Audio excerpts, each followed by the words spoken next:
Assalamualaikum warahmatullahi wabarakatuh. Bapak, Ibu, saudara-saudara sebangsa setanah air, pagi tadi saya telah memimpin rapat terbatas secara virtual tentang Undang-Undang Cipta Kerja bersama jajaran pemerintah dan para gubernur. Dalam undang-undang tersebut terdapat 11 klaster yang secara umum bertujuan untuk melakukan reformasi struktural dan mempercepat transformasi ekonomi. Adapun klaster tersebut adalah urusan penyederhanaan perizinan, urusan persyaratan investasi, urusan ketenagakerjaan, urusan pengadaan lahan, urusan kemudahan berusaha, urusan dukungan riset dan inovasi, urusan administrasi pemerintahan, urusan pengenaan sanksi, urusan kemudahan pemberdayaan dan perlindungan UMKM, urusan investasi dan proyek pemerintah, serta urusan kawasan ekonomi. Dalam rapat terbatas tersebut, saya tegaskan mengapa kita membutuhkan Undang-Undang Cipta Kerja. Pertama, setiap tahun ada sekitar 2,9 juta penduduk usia kerja baru, anak muda yang masuk ke pasar kerja, sehingga kebutuhan atas lapangan kerja baru sangat-sangat mendesak. Apalagi di tengah pandemi, terdapat kurang lebih 6,9 juta pengangguran dan 3,5 juta pekerja terdampak pandemi COVID-19. Dan sebanyak 87% dari total penduduk bekerja memiliki tingkat pendidikan setingkat SMA ke bawah, di mana 39% berpendidikan sekolah dasar. Sehingga perlu mendorong penciptaan lapangan kerja baru, khususnya di sektor padat karya.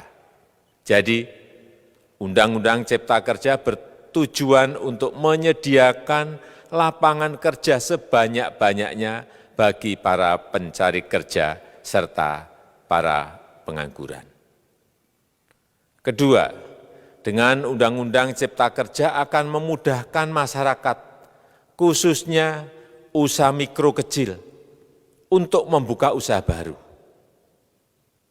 Regulasi yang tumpang tindih dan prosedur yang rumit dipangkas.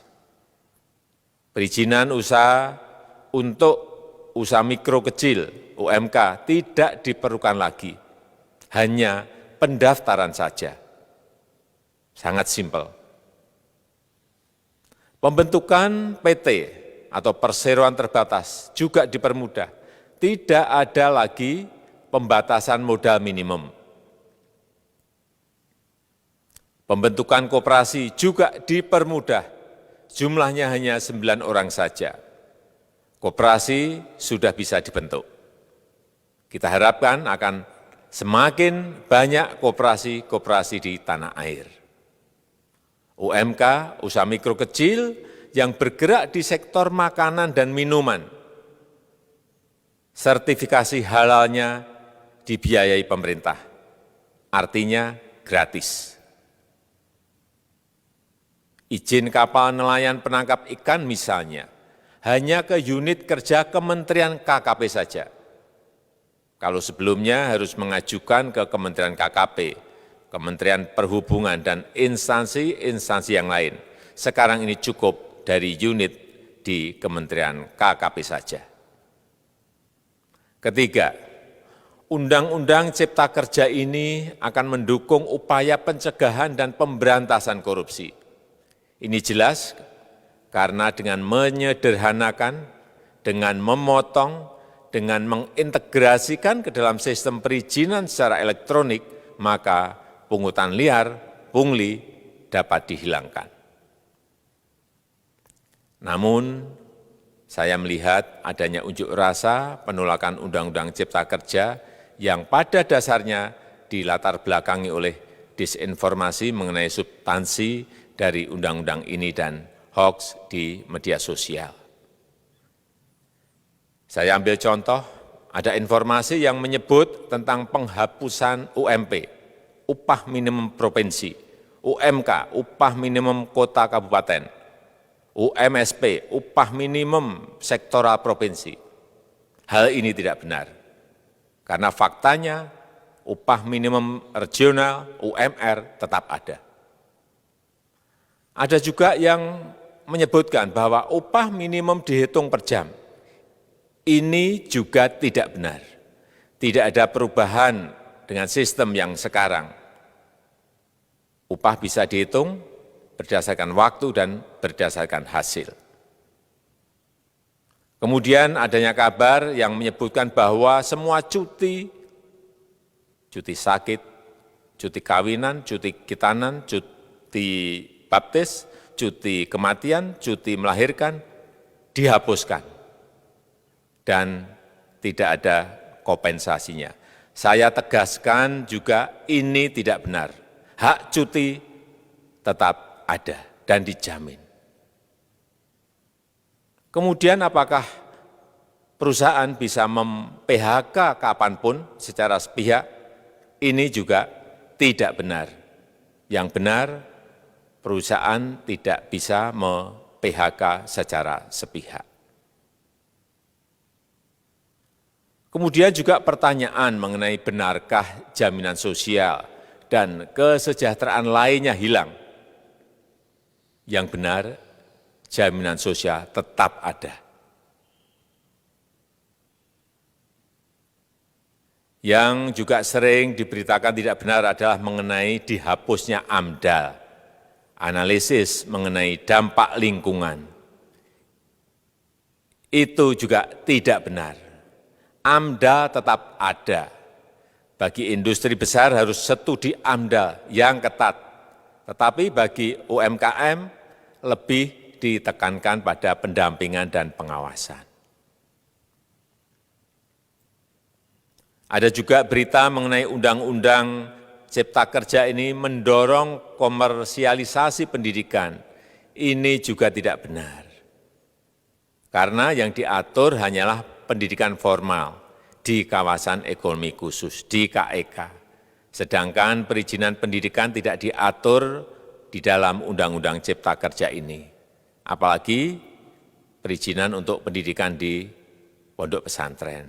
Itu tidak diatur sama sekali dalam Undang-Undang Cipta Kerja ini. Dan aturannya yang selama ini ada tetap berlaku. Kemudian diberitakan bahwa keberadaan bank tanah. Bank tanah ini diperlukan untuk menjamin kepentingan umum, kepentingan sosial, kepentingan pembangunan nasional, pemerataan ekonomi, dan konsolidasi lahan serta reforma agraria. Ini sangat penting untuk menjamin akses masyarakat terhadap kepemilikan tanah, kepemilikan lahan, dan kita selama ini tidak memiliki bank tanah. Saya tegaskan juga bahwa Undang-Undang Cipta Kerja ini tidak melakukan resentralisasi kewenangan dari pemerintah daerah ke pemerintah pusat. Tidak ada. Perizinan berusaha dan pengawasannya tetap dilakukan oleh pemerintah daerah sesuai dengan NSPK, norma, standar, prosedur, dan kriteria yang ditetapkan pemerintah pusat. Ini agar dapat tercipta standar pelayanan yang baik di seluruh daerah. Dan penetapan NSPK ini dapat nanti akan diatur di dalam PP atau peraturan pemerintah. Selain itu, kewenangan perizinan untuk non-perizinan berusaha tetap ada di Pemda, sehingga tidak ada perubahan. Bahkan kita melakukan penyederhanaan, melakukan standarisasi jenis dan prosedur berusaha di daerah.